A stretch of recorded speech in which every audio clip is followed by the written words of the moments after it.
మీ ఇంటి పైనే సూర్య గారి కింద ప్రోగ్రాం కింద సోలార్ ప్యానెల్స్ పెట్టుకుంటే ఉచితంగా కరెంటు ఉత్పత్తి చేసుకుంటారు. నేను ఒకటే పిలిపిస్తున్నా, డెమోక్రటైజేషన్ ఆఫ్ పవర్ జనరేషన్.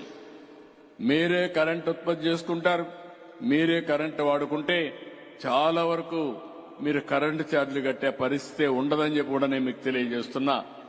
ఒక రైతు పొలం దగ్గర ఒక పంప్ సెట్ ఉంటే దానికి గాని సబ్సిడీ మేమే ఇస్తాం.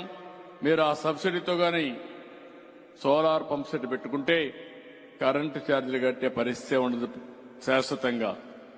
మీరేదైనా అదనంగా కరెంటు ఉత్పత్తి చేస్తే ఆ కరెంటు కావాలంటే మీ ఇంటి అవసరాలకు మీరు ఉపయోగించుకోవచ్చు. మీ ఇంటి అవసరాలకే కాకుండా మీకు వాహనాలుంటే అవి కూడా ఛార్జ్ చేసుకునే అవకాశం వస్తుంది.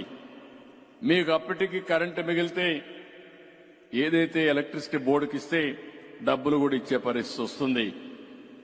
నేను రాబోయే రోజుల్లో ఏపీఎస్సీబీని అంటే ట్రాన్స్కోని ఒకటే ఆలోచిస్తున్న, డిస్ట్రిబ్యూషన్ గాని ట్రాన్స్కో గాని గ్రిడ్ మేనేజ్మెంట్ కోసం పనిచేసే పరిస్థితి రావాలి.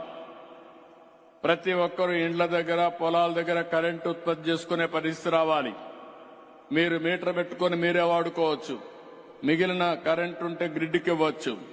గ్రిడ్కి ఇచ్చిన తర్వాత మళ్లీ మీకు అవసరమైతే తిరిగి మీరు తీసుకునే వెసులుబాటు ఇస్తాం. నెలకు మీరు వాడుకొని 500 యూనిట్లు కరెంటు గాని గ్రిడ్కి ఇస్తే మళ్లీ ఆ నెలలోనే ఎప్పుడైనా పీక్ సీజన్ లో మీరు వాడుకోవాలంటే తిరిగి మీకు ఇచ్చే పరిస్థితి వస్తుందని చెప్పి కూడా నేను మీకు తెలియజేస్తున్నా. నేను ఒక వినూత్నంగా ఆలోచిస్తున్నాను. ప్రజలకు ఖర్చు తగ్గాలి, ప్రజల ఆదాయం పెరగాలి, మెరుగైన జీవన ప్రమాణాలు రావాలని అనేక కార్యక్రమాలకు నాంది పలుకుతున్నాం. ఇది కూడా మీరు చేసుకోగలిగితే టెక్నాలజీ వచ్చింది కాబట్టి చాలా సులభం అని చెప్పి కూడా నేను మీకు తెలియజేస్తున్నా.